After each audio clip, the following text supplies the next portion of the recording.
Olá, meu nome é Pedro Lobato, sou acadêmico de Engenharia Elétrica aqui na UFPA e vou assistir a PIBIC no Grupo de Estudos e Desenvolvimento de Alternativas Energéticas, o GEDAI. Eu vim aqui trazer para vocês um pouco do que foi desenvolvido por mim e pelo meu orientador, o professor Wilson Negrão Macedo, ao longo desses últimos 12 meses. Bom, um pouco de contextualização, né? O que são nanoredes, ou mini ou micro, nada mais são do que grupos de carga e geração interconectados que podem ou não operar conectados à rede elétrica convencional, que é essa dos linhões, o que chega na nossa casa e tal, em que o prefixo mini, micro, nano está apenas relacionado ao tamanho delas. E como não existe uma definição clara do tamanho de cada uma, eu botei aqui um exemplo do que geralmente se utiliza para cada caso. Bom, e por que em corrente contínua? Existe uma série de benefícios associados a distribuir energia em corrente contínua. O primeiro deles é a robustez, porque se nós estamos gerando já em corrente contínua, o que nesse caso nós estamos trabalhando com energia solar fotovoltaica, e nós distribuímos também corrente contínua, nós eliminamos a necessidade de usar um inversor, que é um equipamento com alta taxa de falha e, assim, por consequência, o nosso sistema acaba ficando muito mais robusto. O segundo é modularidade, né? Verificou-se já experimentalmente, o próprio JEDI, que esse tipo de distribuição é altamente modular e, portanto, muito útil no caso de eletrificação rural. E por último, né, dos que eu resolvi citar, é a questão da eficiência. A maior parte dos equipamentos eletrônicos que nós utilizamos atualmente são feitos para operar em corrente contínua. Mas como a nosso sistema de distribuição é em corrente alternada, dentro do equipamento existe um sistema retificador que transforma de corrente alternada para corrente contínua. Mas se nós começarmos a distribuir em corrente contínua, nós eliminaríamos a necessidade de usar esses conversores e, portanto, nós eliminaríamos essas perdas associadas a esse processo de conversão, tornando o sistema assim muito mais eficiente. Bom, após fazer a implementação de uma linha DCC, né, que é uma rede de distribuição em corrente contínua no JEDI, e perceber as características que eu mencionei anteriormente, o JEDI realizou a instalação de uma linha DCC numa comunidade ribeirinha da Ilha das Onças, aqui no município de Barcarena, perto da capital, Belém, em que percebeu-se um enorme aumento na qualidade de vida dessas pessoas, em termos de continuidade de acesso à energia, né? Essas pessoas passam muito mais tempo possuindo acesso à energia, em termos de economia, porque não tem mais o gasto abusivo, o gasto excessivo com combustível, com gasolina, com diesel, para manter o uso de geradores. E em termos de mobilidade elétrica, porque o sistema já conta com uma estação de recarga para baterias de uma rabeta elétrica que planeja se instalar no futuro, planeja se implementar no futuro, reduzindo ainda mais o custo dessas pessoas com gasolina e também contribuindo para a redução da poluição. Bom, e como é feita a análise de dados dessa nanorede instalada? O controlador de carga utilizado ao longo de todo o projeto permite que a equipe possua acesso a dados de geração de energia produzida pelo gerador e de energia armazenada nas baterias de cada subsistema de geração e armazenamento. Entretanto, o uso desta ferramenta por si só não possibilita a equipe saber exatamente quanto de energia cada residência conectada à nanorede consumiu. Né? E é nesse aspecto que o dispositivo desenvolvido no meu plano de trabalho vem a mostrar sua utilidade. Bom, e qual era o objetivo do meu plano de trabalho? Era desenvolver um dispositivo capaz de medir o consumo elétrico de cada residência individualmente, de forma não invasiva e utilizando componentes comerciais disponíveis facilmente no mercado e de baixo custo. O protótipo foi desenvolvido e ele foi instalado ao longo de uma semana em uma das residências da comunidade. Esses gráficos aí são para o dia 9 de 8 de 2023 e mostram os parâmetros de corrente, tensão, potência e consumo.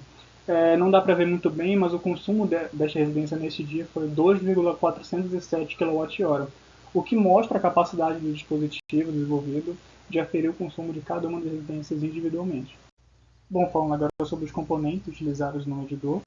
Bom, para o processamento dos dados, utilizou-se um microcontrolador ESP32, que é um equipamento muito facilmente encontrado no mercado e de baixo custo, que está de acordo com a filosofia do projeto. Além disso, eu coloquei aqui um comparativo entre o ESP32 e o Arduino Nano, que é outro microcontrolador muito famoso, muito utilizado atualmente, para justamente mostrar, e também com um preço muito semelhante ao ESP32, para mostrar os benefícios do ESP como microcontrolador. Bom, para a aquisição de valores de corrente, foi utilizado o sensor HSTS016L da fabricante YHDC, em razão de sua várias características. A primeira delas é que ele é não invasivo, então não precisa abrir o circuito para realizar a medição. Segunda coisa, ele é bem linear. Eu coloquei aqui a curva dele, que mostra isso, a polinearidade dele. E terceiro é o baixo custo comparado com outros sensores de corrente disponíveis no mercado. Bom, para aquisição de valores de tensão, utilizou-se um simples divisor de tensão. Primeiro, pela sua simplicidade, o que garante a reprodutibilidade em larga escala. Segundo, ele vai ser linear durante toda essa parte de operação, esse em específico com fator de divisão de mais ou menos 9,39. E terceiro, pelo seu baixo custo, né? Algo muito simples, que utiliza apenas alguns componentes discretos disponíveis em qualquer loja, basicamente, de eletrônicos. Além disso, utilizou-se um diodo Zener para proteger o circuito em caso de sobretensão, e também um capacitor de desvio para filtrar ruídos na medição. Entretanto, como o ESP32 possui um conversor analógico digital nem um pouco linear, né, como mostra essa primeira figura à esquerda, foi necessário realizar uma calibração da leitura analógica do microcontrolador. Na imagem de cima é possível ver, né, a curva de calibração e o polinômio de quarto grau utilizado, e abaixo o comparativo entre a tensão real, né, medida pelo multímetro, e a tensão calculada pelo medidor. É possível ver que nos extremos possui uma distorção, né? Começa a diferir do valor real do calculado. Mas como o dispositivo foi feito para não operar nessas regiões, esta não linearidade pouco importa. Bom, como o sensor de corrente HSTS também gera um sinal de tensão, foi necessário calibrar também o sensor de corrente. Então, à esquerda é mostrada a curva de calibração obtida e a comparação entre a corrente real e a corrente calculada. É possível ver, portanto, né, a acurácia do dispositivo em ambos os casos de leitura de tensão e de corrente. Bom, utiliza-se também o módulo cartão SD para armazenar os dados adquiridos, né, ao longo da operação do medidor, e o módulo RTC também responsável por registrar em que momento foi realizada a medição, independente se ocorre ou não o desligamento do medidor da energia. Também utiliza-se um display LCD 20x4 com IBC, para poder permitir a visualização em tempo real das grandezas de interesse. E como nós possuímos 4 grandezas de interesse, 4 linhas permitem uma ótima visualização dos dados. O dispositivo desenvolvido utiliza um barramento de 5 volts responsável por alimentar tanto o microcontrolador quanto os sensores utilizados. E quem possibilita esse barramento é o conversor CCCC LM2596, o que produz uma saída estável de 5 volts, mesmo com variações no barramento de tensão da nanorede. Aqui é exibida uma foto do protótipo desenvolvido, em que é possível verificar a boa acurácia deste medidor. É possível ver como é que se dá a visualização em tempo real das grandezas elétricas de interesse. E também ressalta aqui que o armazenamento dessas grandezas mostrou-se funcional ao longo de toda a prototipagem do dispositivo. Partindo agora para a conclusão, o dispositivo desenvolvido mostrou-se capaz de operar continuamente na medição de consumo elétrico de uma residência ao longo de uma semana. Aqui eu coloco os dados coletados a partir dessa operação. E, portanto, espera-se que ao longo de meses e de anos esse comportamento de ser capaz de armazenar os dados se mantenha. Trabalhos futuros associados a este plano de trabalho envolvem investigar formas de melhorar o dispositivo desenvolvido e, segundo, implementar novos usos finais com pouca ou nenhuma alteração no projeto original. E daí existem várias possibilidades, todas essas que envolvem monitorar o consumo elétrico, seja de um dispositivo único em vez de residencial, seja de veículos elétricos, são várias possibilidades.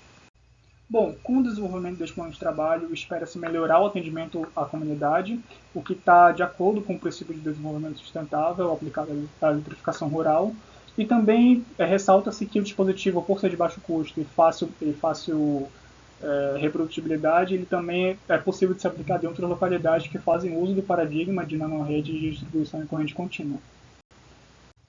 Gostaria de agradecer a todas as entidades que aparecem aqui, mas em especial ao FPA, ao CNPq pela concessão das bolsas, à Fundação Amazônia de Amparo a Estudos e Pesquisas e ao GEDAI. Agradeço também ao meu orientador, o professor Dr. Wilson Negrão Macedo, por toda a paciência no dia a dia e por todo o conhecimento compartilhado. Agradeço também a sua atenção. Muito obrigado.